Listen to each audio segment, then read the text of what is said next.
Hi, everyone. This is Dawn Richard, also known as The Awakening with Dawn, and this is the Wake Up to Real Love podcast, where we share stories of struggles and triumphs in love, sex, and relationships, along with expert advice to create more conscious connections.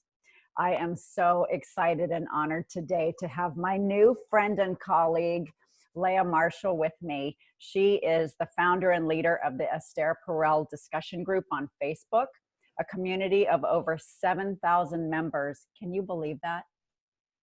I can and I can't. And the coolest thing about it is I've done no promotion. It's all been organic. It's all been people drawn to her work and kind of finding us online and potentially through fate, if you believe in that type of thing. Oh, yeah. I do. And that's how I found you, actually, Leah. So there are 7,000 members from across the globe who connect regularly in this group. And we discuss relationships, intimacy, sex, desire, and infidelity. I mean, all super hot topics. Leah has authored content on dating and relationships for media outlets, including Your Tango, Daily Urbanista, Man Talks, Mend, and more. You can connect with Leah on Instagram at MS Leah Marshall, through her blog at Leapcast. Oh, that's so funny. It's Miss Leah Marshall. I never thought it was confused. Like as a I don't know. Sorry. But yeah, Miss Leah Marshall. Yep, on Instagram. Miss Leah Marshall, leapcastlife.wordpress.com, and in the Astaire discussion group on Facebook.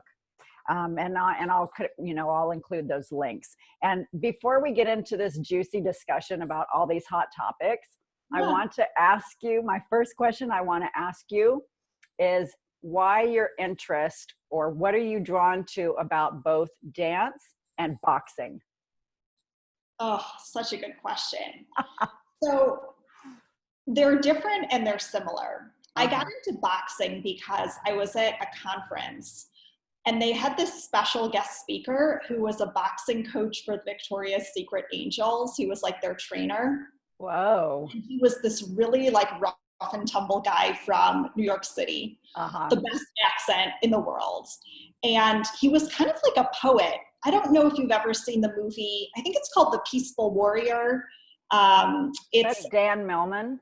Dan Millman, exactly. Yeah, great movie. So there's a figure in that movie called Socrates, who's kind of like the mentor, the Yoda, so to speak. Yeah. And this guy, his name's Martin Snow, reminded me a lot of him. And I left the conference. I had never had any interest in boxing. I'm a pretty just kind of like peaceful, serene person. Yeah. But I was just really fired up about it. And my buddy and I ended up doing a private lesson with him.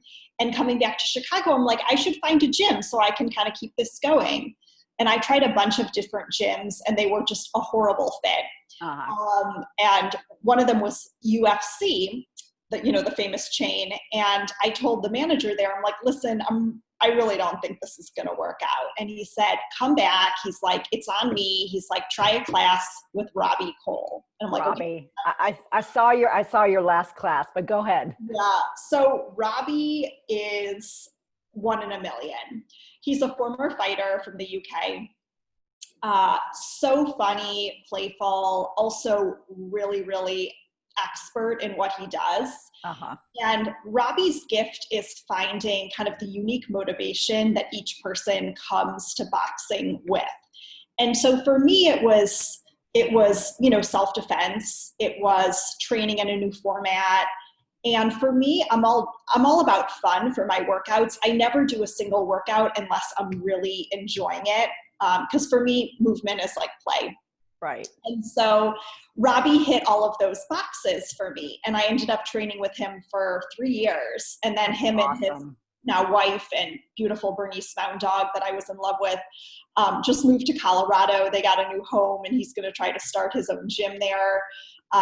And so what drew me to boxing was originally this guy, Martin Snow, Socrates. And then what kept me in it was my incredible mentor, Robbie. And then in terms of the dance stuff, this is a really cool story because I got into dance pretty late in my life. I had always dabbled when I was younger. I did like a little bit of ballet and a little jazz here and there, but I wasn't one of those like dance kids that did the competitions or was like on the school team. But around my late 20s, it was a time where I was really throwing myself into work, I think in part to avoid some of the personal stuff that was challenging for me. Yeah.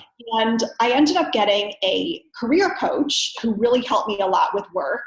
But he reminded me a little bit of Jack Welch. He was so into work, and it became all consuming, and it was really becoming unhealthy for me because I think I kind of tend in that direction as it is. And so I decided I wanted to continue working with a coach, but I wanted it to be a personal coach, not a career coach. And there was a woman whose podcast I had listened to. It was probably my favorite at the time. This was like 10 years ago. It was called How She Really Does It with Corinne Modakaitis. And I was just really drawn to her. And she did coaching, and I reached out to her. And I kind of shared where I was at in my journey. And our work together became about getting me back in tune with my body, which everything I had done leading up to that point with work, it was like caffeine so I didn't have to sleep, and eating lunch at the vending machine so I didn't have to go down and like actually take a lunch break, and like really not sleeping enough and really ignoring all the signals that my body was giving me. Yeah, and just disconnecting with yourself. Big time, in order to get external validation, right? Right. So, so I worked with her, and, you know, she asked me like, when was the last time you really felt in tune with your body? And I talked about like, you're like, what does that mean? I know. But what was funny is in college, I did a little bit of partner dancing, like ballroom dancing and Latin and everything. So I kind of thought back to that moment.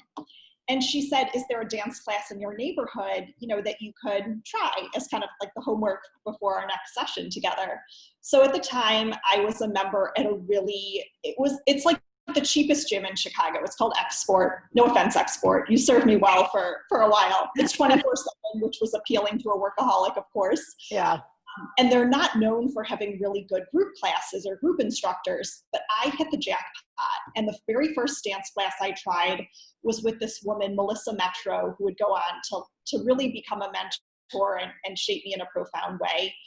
She was like a former break dancer. She had kind of like a real masculine energy, and her dance classes were just the most fun. And so I did that. I started doing it more and more to the point where I was doing it every day. And then I got trained to teach dance, and I did that a little bit. Wow. And now the main dance I do is pole dancing. And I think that's been so impactful because so often I feel like we attach our sexuality to a partner, to another person. And, you know, if you're single like me, and I've been single for a while now, you can kind of just let that fade away in a sense, you know, if you're attaching it to a partner and you're not having casual sex. And so what pole dancing for me has done is it's such a powerful way to connect with my it feels super playful. You know, when I do it, it's not for anyone else but myself, and just kind of connecting with that side of me and all of the different elements that can come out in pole dancing, whether it's kind of aggressive or kind of demure or playful or, you know, saucy or whatever it might be. So, so that's been huge for me, and been doing it now for maybe 2 or 3 years, pretty regularly. And yeah, it's a huge part of my life and who I am. So it's like basically connecting yourself with all these various aspects of yourself. Yeah, that I feel like, you know, so often in our society, we get messages about sexuality. And for me, it's kind of been coming back to the root of it, which is, you know, inside my mind. You know, if you've ever read The Erotic Mind by Jack Morin, he talks about sexuality as a place that we go, you know, either with ourselves or with another person. Right. And so it's this incredible, juicy time I have, you know, to kind of explore that side of myself that I normally wouldn't. And so how does that differ from the boxing? Like, what does boxing bring out in you? So boxing is a little bit more of a release than kind of a tapping into existing energy or creativity. Uh-huh. You know, there have been some times where I've had some tough relational experiences, and you know, before I had boxing in my life, I really didn't have that release. And I'm not someone who, anger isn't really like one of my default emotions. Yeah. And so it really allows you to release it through the body.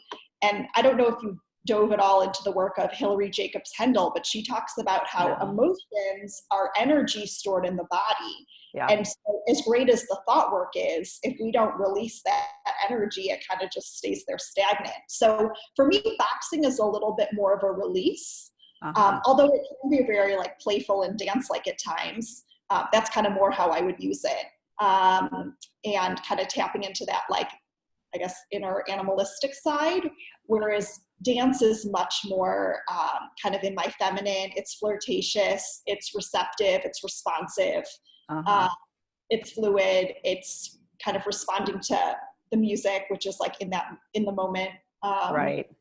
Well, yeah. I think both of those, and you know, I'm a dancer as well, and I've danced a lot of different things, but currently hip hop, and for the previous like 5 years, I danced tango, which was very sensual and, you know, passionate. And hip hop for me, because I love the music, that's the music that I'm most drawn to. And I say it's the space, like the one space in my life where I'm so in the moment and present that nothing else around me matters. You know, it's just, I'm feeling in my body. I'm here.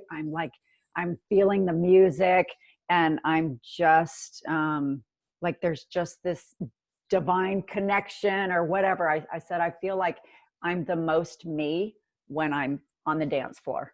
Yeah, I can relate to that so much. And it's funny because I think a lot of people, when they think about pole dancing, especially if they haven't done dance before, would think of being in your head so much. Whereas for me, it's the total opposite. It's like my mind just empties. Exactly. And it's funny too, because so Astaire has a new podcast out, and it's all about work. And her second episode dropped yesterday. And she actually interviews 2 sex workers who strip at a club. And it was really interesting to listen to, because the dance studio that I go to is really a mix. So you have some professionals there. You have people like me who just love to dance. You know, you have some like former gymnasts who like more of like the tricks and the aerial stuff. And it's really just a mix and a blend. And it was really cool to hear. I mean, Astaire is so magical as a therapist and as an interviewer. She really got into the psychology of it and hearing from the sex workers, like what men really want. You know, one of them said with her regular, his go-to with her is they get into a room and he wants to slow dance with her and kind of like just feel her body and feel the movement.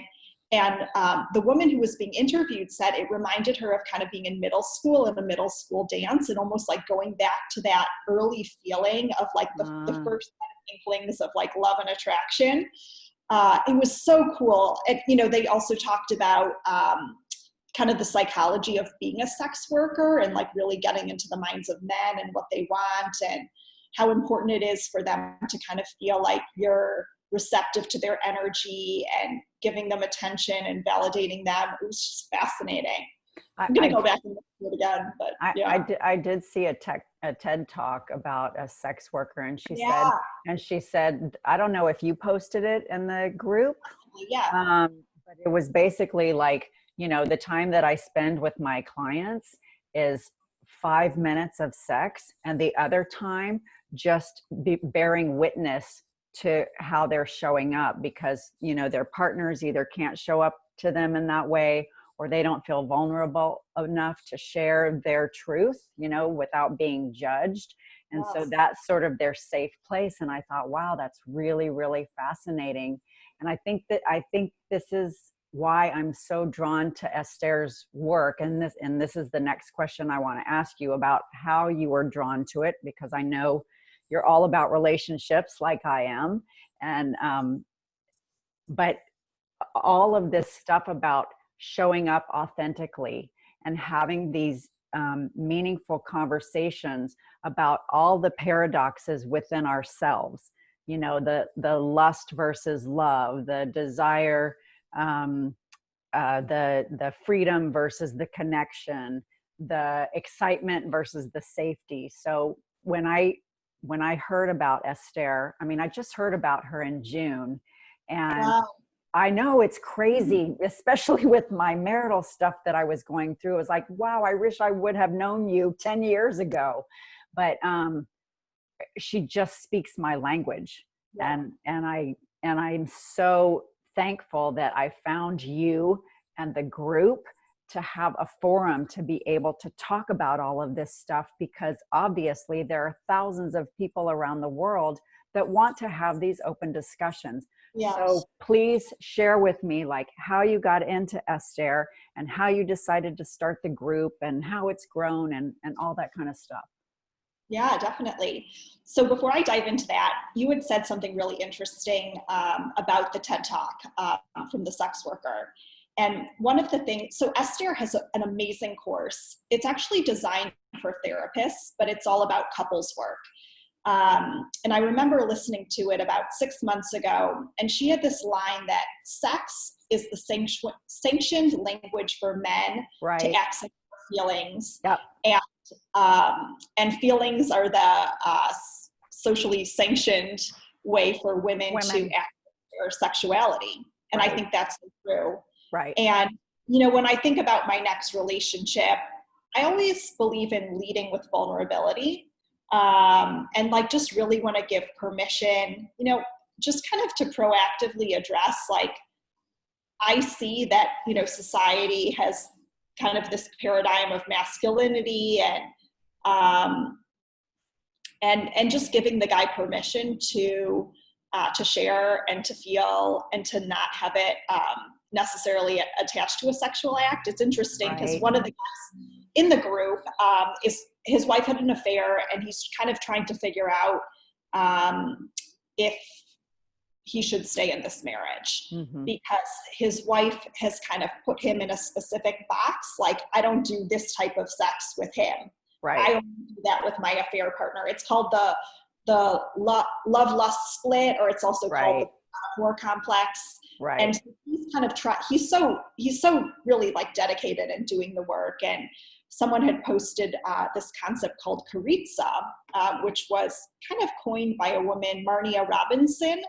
And it's all about it's kind of rooted in like Taoist teachings. If you know Mantak Chia, this idea that when you orgasm or you ejaculate, you release a lot of powerful energy. The energy behind the sex. Yeah. And if you're able to like redirect it to your partner, that can have a lot of power.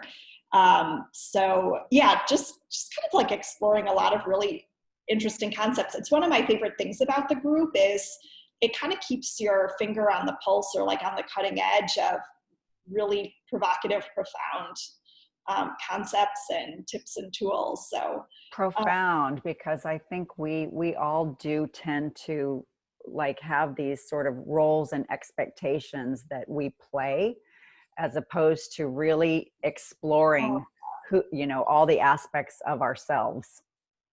And I think we also tend to just do what we see other people doing, or what society tells us we should be doing. You know, a lot of us, our exposure to sex and what sex is through porn, which is really driven just by money. And men. But also profit, you know? Right. And so it's, of course, like if you think of anything that's driven by profit, if you think of food, it's like the salty snacks, you know, it's drugs, it's like all of the things that just explode your nervous system. Right. So I totally forgot where I was going with that, but I did want to answer your original question, which was how I got into this. So every year I go to an event called Summit of Greatness. It was started by a guy, Lewis Howes. He has a podcast called School of Greatness. Yeah. And he interviews the greats, from authors to creatives to artists to athletes to businessmen and women, entrepreneurs. And he does a long form podcast. So it's anywhere from an hour to an hour and a half episodes. And I love that. Like, I love really going deep with someone versus kind of quick 20 minutes. Me too. Yeah. And so had always been a fan of his show and wanted to find a way to support him, because obviously the podcast is something free that he gives to all of us. So was at his event for the first time. And this was I think it was 2 years ago, actually. Yeah.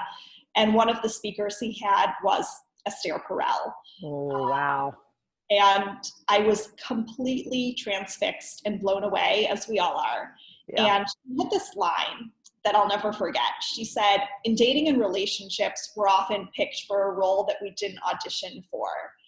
And in that moment, maybe just a week or two before, I had been ghosted by a guy who I'd been dating for several months and was really, really felt really connected to and, invested in. Mm-hmm. And I just had this aha moment. Oh, I had picked him for a role that he didn't audition for, and vice versa. Wow. It was funny. I had kind of like a flirty picture in my profile. And I think he saw that and put me in a certain box. And I saw his profile, and I didn't realize this at the time, but he reminds me now, with hindsight and clarity, so much of my dad. Yeah. And so he had that safe feeling of like what I associate with love.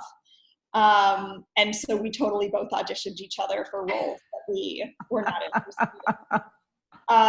And so I left the talk feeling like, oh, I really want to go deeper on this. Mm-hmm. And I have like really bright intellectual friends, but not everyone wants to go deep on, relationships. Emotional intelligence. Yeah. That's a whole different topic.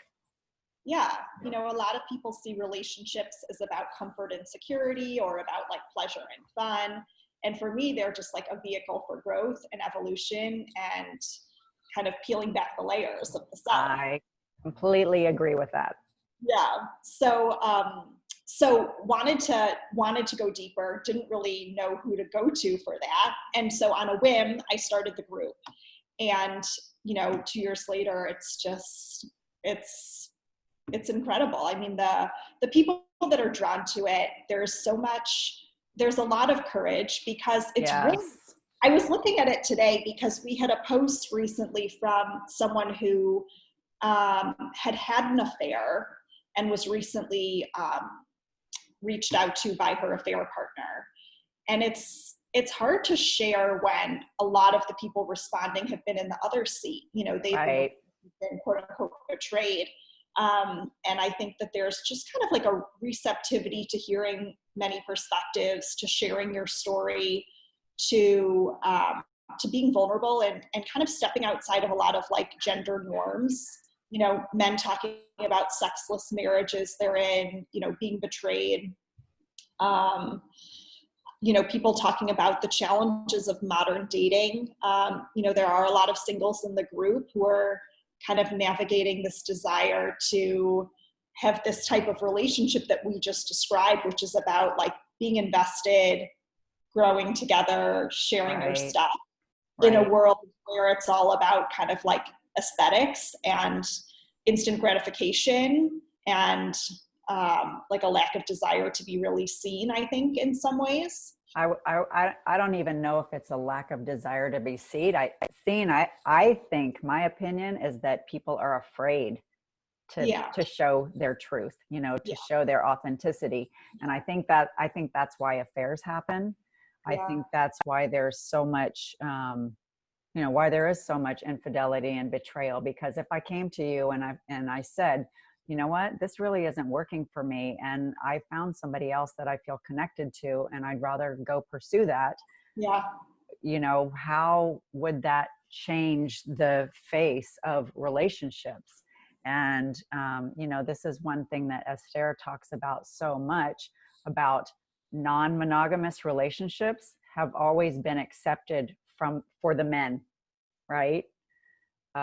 Because it's just sort of assumed, well, men want sex and, they have desires. And so and now it's like, wait a second, this is having to redefine, well, what do women want? And aren't we entitled to the same things?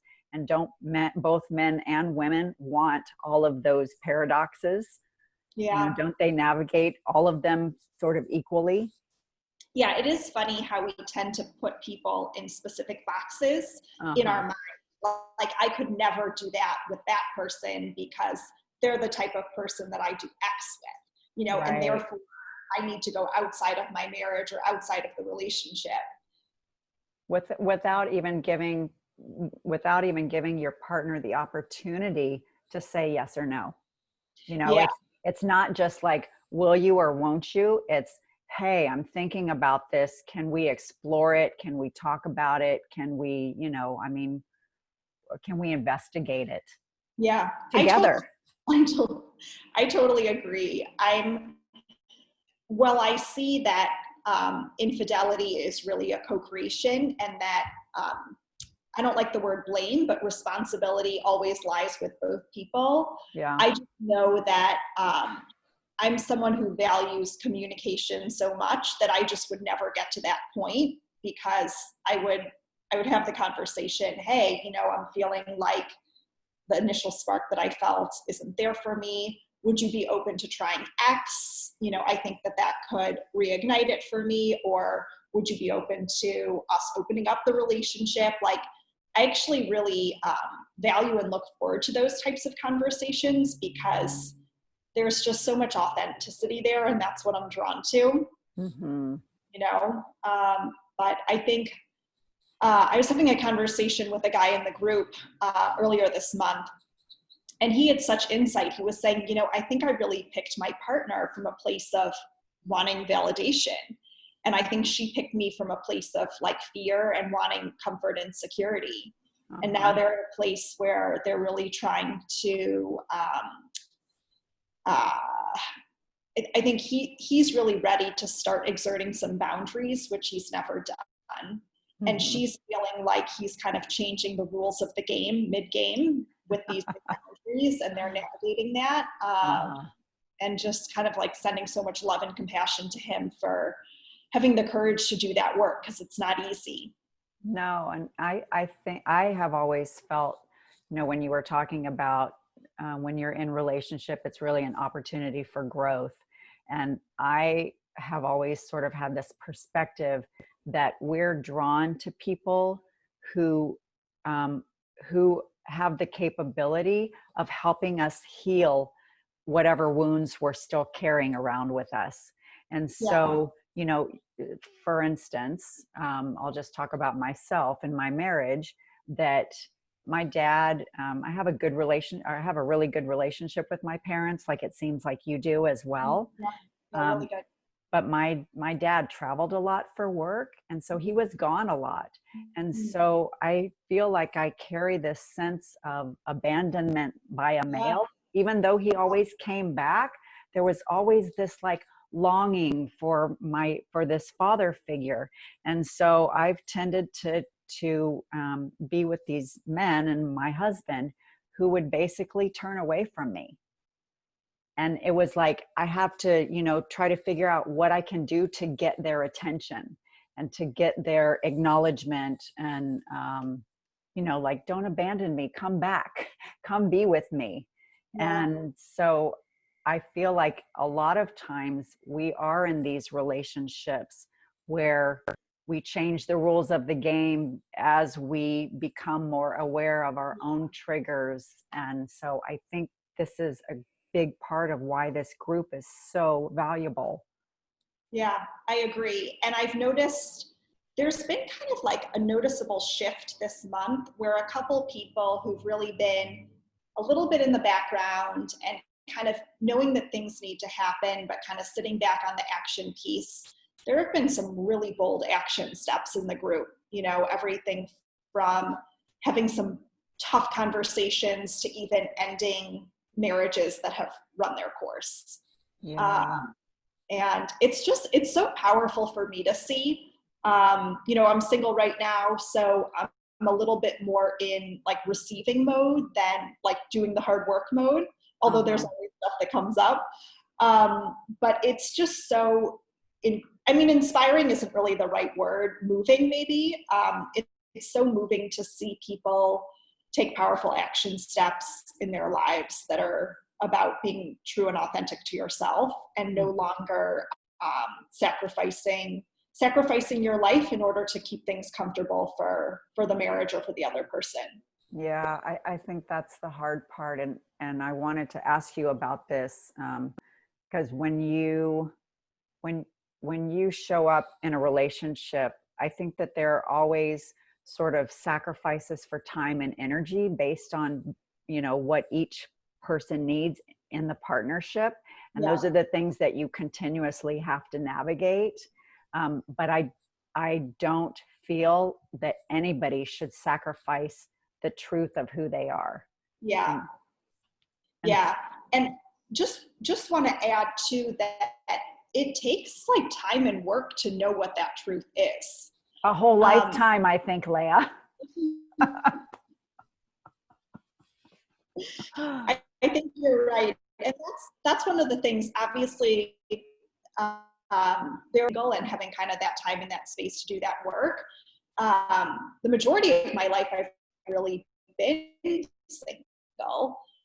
I think in some part because I'm an introvert. I know I don't come across that way, but I like bring myself to the world. And I think because of that personality trait, I've really developed a lot of like comfort and okayness with being single. And again, like pros and cons to that, right? But the big pro is I've invested a ton of time into like really knowing who I am. Yeah. And there are some things in relationship that I know are non-negotiables that for other people would be flexible. For example, words are how I feel love. And so a man who's not interested or able to, text and be playful with words and communicate emotion through words, like that just would never work for me because that's how I feel connection.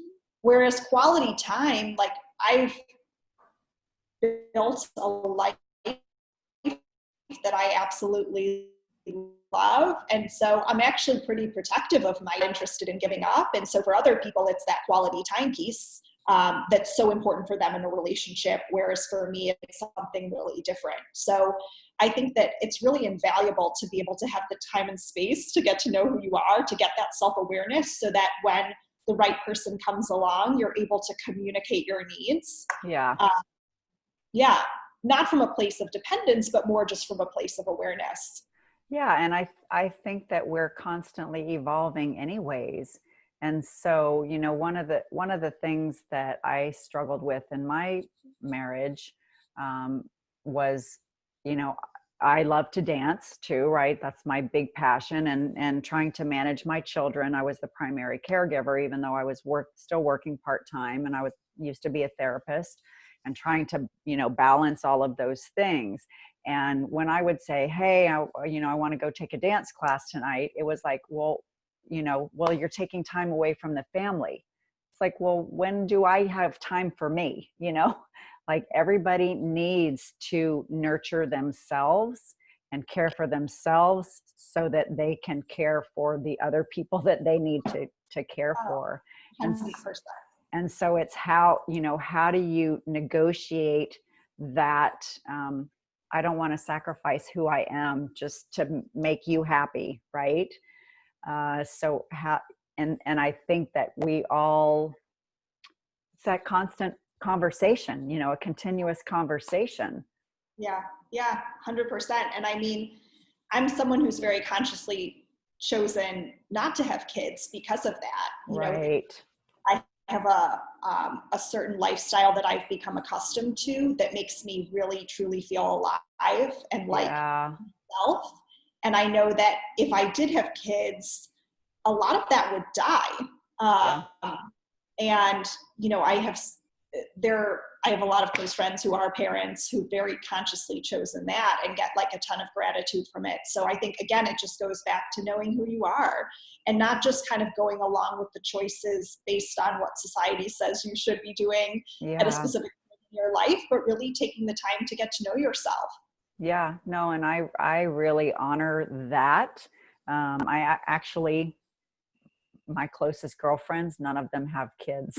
You Yeah. know, some because of choice, some because of, physical health reasons or Yeah. whatever. But, we all have different ways of being in the world, and what speaks to one doesn't necessarily speak to another. And so that's why it's so important to really understand yourself and say, you know what, this doesn't work for me. This is a deal breaker for me. It's great that you want to have kids, but I'm not interested. So even though I feel connected to you and I admire and respect you, go find what's going to make you happy. So Yeah. Yeah. And it's interesting too, because in a lot of ways in creating this group, it felt like a birth, yeah, in terms of the community we have now. yeah, And there are actually a lot of needs within the community, and it always feels like a gift for me to respond to them. And so I think in a lot of ways, I'm kind of meeting that like maternal, yeah, giving, nurturing side through the group. yeah, Uh, and so, for women who desire to have kids or a family, and for whatever reason can't, whether it's because they haven't found the right partner or for physical reasons, I think that there are always creative ways in which we can kind of tap into the feeling that we're looking to experience yes, through that act, whether it's, nurturing, mentoring, and then find other kind of creative vehicles to do it. right. And I think that's true for both men and women. That's one of the things about sexuality. Is like the sexual energy is not just about sex. I mean, the sex is like a small part of your sexual energy. It's that creativity. It's that feeling alive. It's that just that feeling of sort of being who you are, being the fullness of who you are, and giving of yourself, and also being open to receive. I mean, that's the sexual energy, I think, that you can put out in the world, whether or not you're having sex. Yeah. Yeah, I agree. And, I've certainly had my share of experiences where, let's say I was dating a guy who, nice guy, had a certain kind of like traditional, like nice guy persona. Not nice guy in terms of, I know there's a book by Robert Glover called like Nice Guys Finish Last or something like that, which is all about men who are like people pleasers and don't have boundaries. I don't mean nice guy in that sense, just like, like a nice guy. And then we would get into the bedroom in the early days of having sex together. And it felt like he wasn't even in the room. Like it felt like a performance. And like, Yeah. it was like we went from like a deep connection moments before to as soon as we entered into the act of sex, it's like, I almost didn't even feel like I should be in the room. Like if he was going to be putting on a show, I could do other things. But not being present. Yeah, not being present and being in performance mode. Not being vulnerable. Right. Not being vulnerable as a way to disconnect versus feel more deeply connected. I'm actually really excited because we had in the group in a Facebook Live a couple, Lavina and Caleb, and they did this sex journal for couples based on their experience, where after every time they had sex, they would part ways for a moment, independently journal about it, and then come together and share something from their writing. And they did a Kickstarter campaign for the journals and like did a round 1. And I got into their round 2, and I just got my journal the other day and was flipping through it. I'm so excited to use it, in my next relationship. Yeah, that sounds like an amazing tool. It really is. And it's obviously pretty counterintuitive that you would like journal, that you would journal right after sex. But, as someone who just salivates over connection and intimacy and authenticity. It's just such a cool tool. Yeah. Is that where you learned, is that what you learned from your parents? What did you learn about love from your parents? My parents are so interesting. So my dad is a psychologist. Mm-hmm. And what's funny is like, he just is so emotionally aware and cracked open, and very comfortable talking about his feelings. Uh-huh. And I was a little bit of a late bloomer. Like, I didn't really date in high school. And then in college, I think I was kind of just like busy with activities. And then I did in Spain. And so my paradigm of men was my dad until, my early 20s, essentially. And surprise. I remember the first time I dated someone emotionally unavailable, and I was like so confused. And then my mom, so my mom is really incredible, came from an immigrant family of Holocaust survivors. Mm-hmm. I really connect with Astaire in that sense. I have like one generation removed because it was her parents, who were Holocaust survivors. And for me, it was my grandparents. But they had a small grocery store in Brooklyn, miraculously survived the Holocaust, miraculously were able to immigrate here. Had a small little grocery store. My mom went to a massive, dangerous high school in Brooklyn, before Brooklyn was what it was today. She's now in her 70s, so you can kind of have a sense. Ended up being valedictorian, was the first in her family to go to college. Wow. Ended up getting an English degree and a law degree. She worked at the public guardian's office as a lawyer. And then around the time I was a teenager, suddenly got bipolar, or became bipolar, and has really struggled with manic depression ever since. Over the past 10 years, it's been much more like deep depression and anxiety than mania. But in my teenage years, it was definitely mania. Mm-hmm. And my parents, up until my mom got sick, just had the most incredible marriage. We talk a lot in the group about like the messages we got about sex, and sex was always something like really positive, but also special. I just feel like they did such a remarkable job together and with me. And then I think because my mom got sick, I got like hyper independent. Like, I essentially became my own mom and then also a mom to her. And I think a lot of that is reflected in my personality now. And maybe why you don't want to have kids. Possibly, yeah, because my sister feels the same way. But I will say that my absolute favorite book growing up as a kid, it was called, I just blinked on the title. I Can Do It By Myself. Oh. It's a picture of like a little girl with her stuffed animal on her bicycle, like biking around. And I would make my parents read that to me nonstop. And it's such a huge part of who I am today. So at any rate, yeah. So my parents, I really just hit the jackpot. And I think in other ways, maybe it made it, whenever we have like tough experiences, I feel like they teach us about life and people and ourselves. And so I think in some ways I had a bit of a learning curve once I started dating, because, just of how I experienced my dad and how different a lot of the men I dated are. Mm-hmm.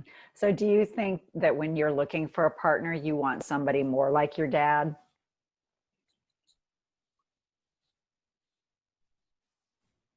So when I think about the men that I've dated that I've most enjoyed, they're always great with words and really playful. I say jokingly with one of the girls in the group who's a friend of mine, that one of my love languages is humor, because when someone really knows how to make you laugh, there's something about it where you feel very seen and understood. Yeah. It's one thing to be a comedian who makes everyone laugh, another to have a partner who knows like just how to make you laugh. Right. And the men that I've dated where it's really touched me, they all share that quality, and they're usually really, really good with words as well. Yeah. So that's hugely important. Definitely like someone who's self-aware, and comfortable having tough conversations is really important to me. How about I the don't growth? know. How about the growth aspect? Oh yeah, that's a non-negotiable. Yeah. Because I would, pleasure and fun is great. And it's a big part of like the life I've designed, but there needs to be like something deeper, like a why behind it. Yeah. And comfort and security, like I'm essentially there on my own. So I obviously like really lucky to have a great job and, a financial safety net. And I know a lot of women don't have that. And it makes a ton of sense to enter into a comfort and security partnership as a result. Yeah. That one, like I'm good there. So for me, the reason that I would enter into a relationship is because of kind of like that deeper, um, pulling back the layers of the self, vulnerability, feeling seen. Yeah. Can you repeat? Can you repeat that last part? Because my audio went wobbly. Yeah. So I was just saying, there's a guy, Jason Gaddis, who I really like, who says there are 3 types of relationships. There's at the base level, like Maslow's hierarchy of needs. There's comfort and security. I'm financially stable. I'm good there. Plus I like did 3 years of boxing. And there's like fun and pleasure, which I think a lot of people, when I think of like a relationship or kind of the way society says a relationship should be, or the purpose of a relationship, it's kind of that. It's like having fun and like distracting from your emotions. Right. And as much as I'm a really playful person, and love, and of course, like love having a good time. Who doesn't? But there needs to be like a deeper meaning. Yeah. Whether it is helping each other evolve and grow, or process stuff, or work through stuff together. Mm-hmm. Yeah, I think that's one of the things that Astaire really talks about. We used to live in these communities and we looked to a lot of different people, to help us with all these various aspects of ourselves. And now we've put so much energy and emphasis on the one. And it's like, I feel like your partner maybe is not the one to do all of those things, but they should be supportive in you pursuing all of those things. Yeah. And obviously, the premise of her first book was all about how you can actually increase the flames of desire by having separate parts of your life. And kind of creating that space. She had asked the question, like, when do you feel most drawn to your partner? And almost universally, it's when you're sitting back and kind of watching them in the element. Yep. Yeah. And so if you think about it, in order to connect with that feeling of desire, there needs to be separation. I think she calls it a bridge to cross. Yeah, exactly. So, yeah. So where do you see, because we're getting close to our time, so where do you see the group going and growing? How do you see the group growing? Or what's your vision?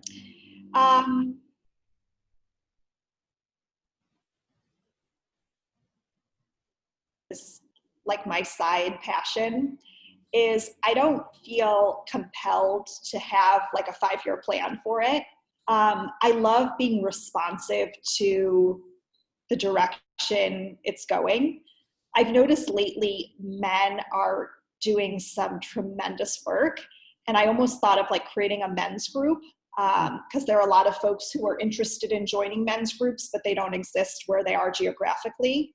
So I thought about that. This past year, we did a whole masculinity dinner series because masculinity was the topic of Astaire's annual live event last year. Right. And I think I've heard rumors that it will be the topic of her next book and her next TED Talk as well.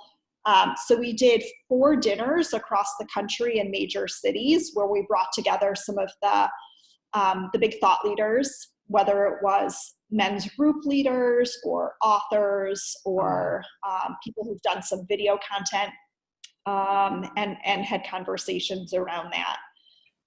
So I think like live events for sure. For the first time this year, we're doing an annual awards ceremony. The growth of members of the group and also just kind of this family that we've created. So that's going to be something for sure that will continue. I love the Facebook Lives. So we'll see, you know, and I'm always open to people approaching me with an idea and us piloting something. So yeah, it's a fantastic I know we're coming place. up against are there yeah. Yeah, the one question that I like to end every podcast is, how do you define real love?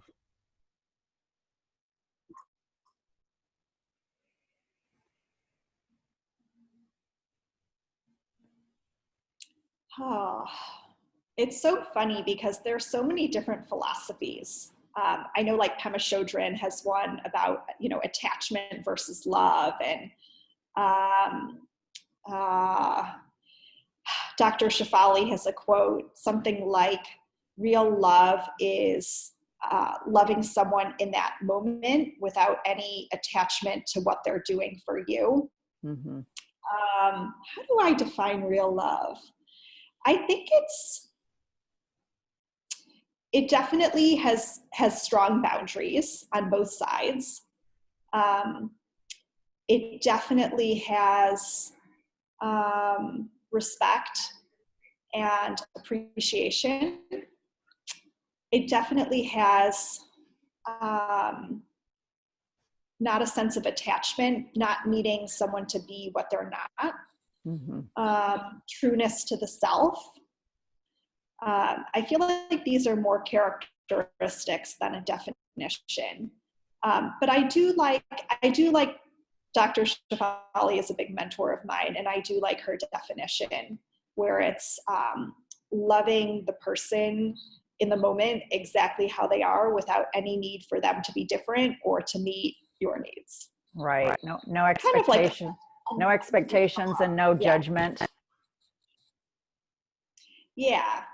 And obviously we're human, we're going to have judgment, but there's always an opportunity to, you know, to question the place that it's coming from. You know, is it coming from an unmet need of yourself, or work that you haven't done, you know, related to shame about a certain thing? I feel like generally those are the two things that come up when judgment appears. Yeah.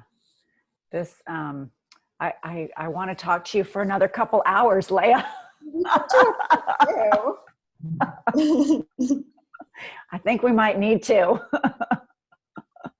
We'll do a dance class together. Yes. Perfect. Okay. So how do people get in touch with you?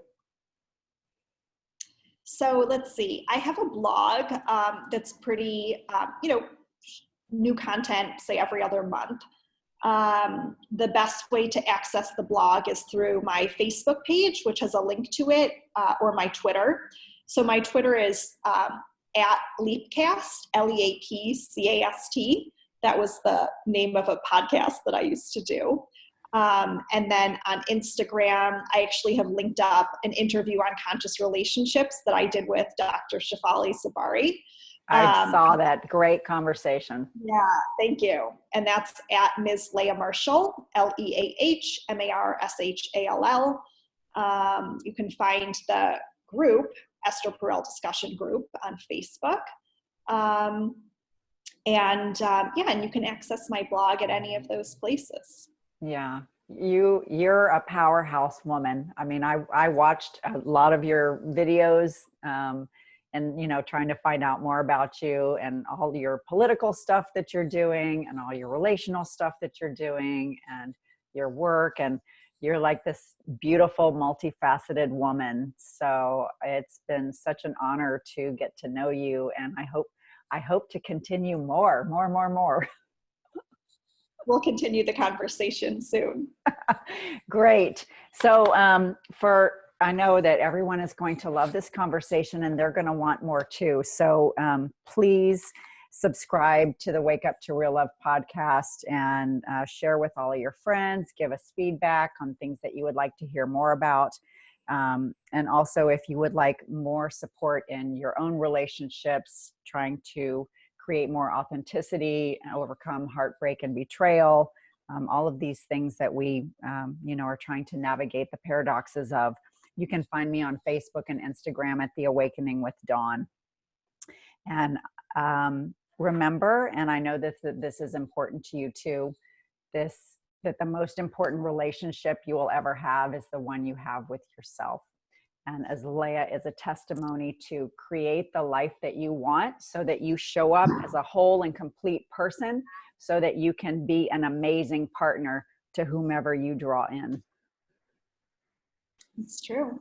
So thank you so much for being here, Leah. Thanks, Dawn. I'll catch you in the group soon. Yeah. All right. Take care. Thanks. Bye.